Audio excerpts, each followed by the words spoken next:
Jack Fisher, the Lord of the Admiralty and the head of the Royal Navy, uh, advocated the conversion of the British Navy from coal-fired to oil-fired, that it would have a qualitative strategic improvement in their every aspect of warship design. And since Britain didn't know that they had any oil back then, they went to Persia and swindled the Shah at that time out of oil rights in Persia. They went to Kuwait and backed a coup d'etat of the al-Sabah family to be a British pawn. And they literally wrote a contract with him that nothing that Kuwait does with the outside world will be done without approval of the British governor. And Kuwait was known to have oil and lying right on the Persian Gulf. Well, the British looked at this railway plan of the Germans going right down to Baghdad and said, my God, you can put soldiers on rail cars and bring them down and threaten the oil lifeline of the British Navy. This is a strategic move by the Germans. It also would make Germany independent of the British control of the seas. The British oligarchs, including the British Crown with its hidden controlling stake in Anglo-Persian oil and the Rothschilds merchant Marcus Samuel at Royal Dutch Shell, sought to counter this German threat to their commercial and strategic interests. They used Armenian-born, naturalized British citizen Calouste Gulbenkian, the architect of the Royal Dutch Shell merger, in order, as he later recalled, to see British influence get the upper hand in Turkey against the Germans. If that was his task, it was a remarkable success. In 1909, the British set up the Turkish National Bank, which was Turkish in name only. Founded by London banker Sir Edward Castle and with directors like Hugo Baring of the Barings banking family, Castle himself, and Gulbenkian, the bank set up the Turkish Petroleum Company in 1912. Formed explicitly to exploit the petroleum-rich oil fields of Iraq, then part of the Ottoman Empire, Gulbenkian brokered a deal that forced Deutsche Bank, with its 40-kilometer concessions along the oil-rich Baghdad railway line, into a junior partnership in the company. The stock was split so the British government's Anglo-Persian Oil Company owned half the shares, with Royal Dutch Shell and Deutsche Bank splitting the other half. Their plan to take over Germany's Turkish oil interests had been successful, but in an amazing irony, it didn't even matter. Gulbenkian finished negotiations for the Iraqi oil concession on June 28, 1914, the same day Archduke Ferdinand was shot in Sarajevo. An alliance the British had been brokering for years to constrain the rising German threat, an alliance involving France and Russia, kicked into motion, and the world was engulfed in war. By the end of World War I, the British and their allies had taken over Iraq and its oil deposits anyway. Germany had been completely cut out, and Gulbenkian, their scheming servant, received 5% of all oil field proceeds in the newly minted country. As the century wore on, the oil industry grew beyond the control of the handful of families that had dominated it since its inception. Oil deposits were located around the globe, and the resources of entire nation-states were marshaled to control them. Now, threats to the oligarchs and their interests required multilateral, multinational responses, and the consequences of those deals were felt worldwide. The story of the oil shock of 1973, as it has been delivered to us by the history books, is well known.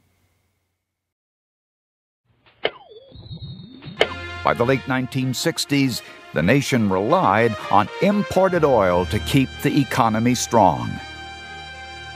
Then, in the early 1970s, oil-dependent America's nightmares came true. 13 oil-producing countries in the Middle East and South America formed OPEC, the Organization of Petroleum Exporting Countries. In 1973, OPEC placed an oil embargo on the U.S. and other nations that had supported Israel against the Arab states in the Yom Kippur War. The American economy went into a tailspin as gas shortages gripped the nation.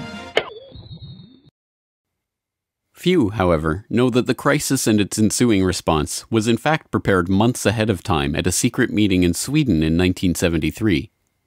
The meeting was the annual gathering of the Bilderberg Group, a secretive cabal formed by Prince Bernhard of the Netherlands in 1954.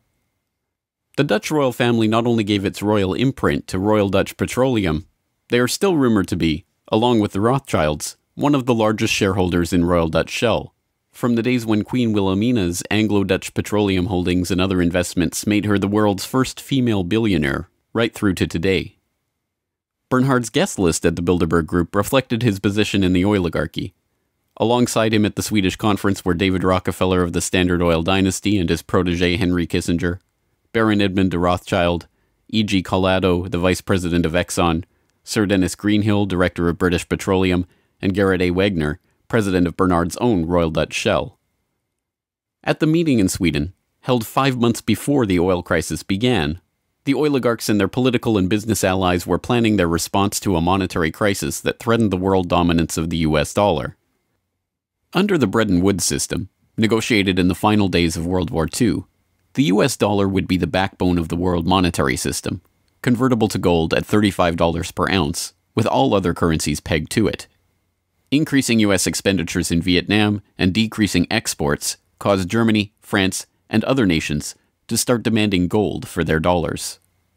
With the Federal Reserve's official gold holdings plunging and unable to stem the tide of demand, Nixon abandoned Bretton Woods in August 1971, threatening the dollar's position as the world reserve currency. Accordingly, I have directed the Secretary of the Treasury to take the action necessary to defend the dollar against the speculators. I have directed Secretary Connally to suspend temporarily the convertibility of the dollar into gold or other reserve assets, except in amounts and conditions determined to be in the interest of monetary stability and in the best interest of the United States. As leaked documents from the 1973 Bilderberg meeting show, the oligarchs decided to use their control over the flow of oil to save the American hegemon. Acknowledging that OPEC could completely disorganize and undermine the world monetary system, the Bilderberg attendees prepared for an energy crisis or an increase in energy costs, which, they predicted, could mean an oil price between $10 and $12, a staggering 400% increase from the current price of $3.01 per barrel. 5 months later, Bilderberg attendee and Rockefeller protege Henry Kissinger, acting as Nixon's Secretary of State, engineered the Yom Kippur War and provoked OPEC's response, an oil embargo of the US and other nations that had supported Israel. On October 16, 1973, OPEC raised oil prices by 70%. At their December meeting, the Shah of Iran demanded and received a further raise to $11.65 a barrel, or 400% of oil's pre-crisis price. When asked by Saudi King Faisal's personal emissary why he had demanded such a bold price increase, he replied, "Tell your king, if he wants the answer to this question, he should go to Washington and ask Henry Kissinger." In the second move of the operation, Kissinger helped negotiate a deal with Saudi Arabia.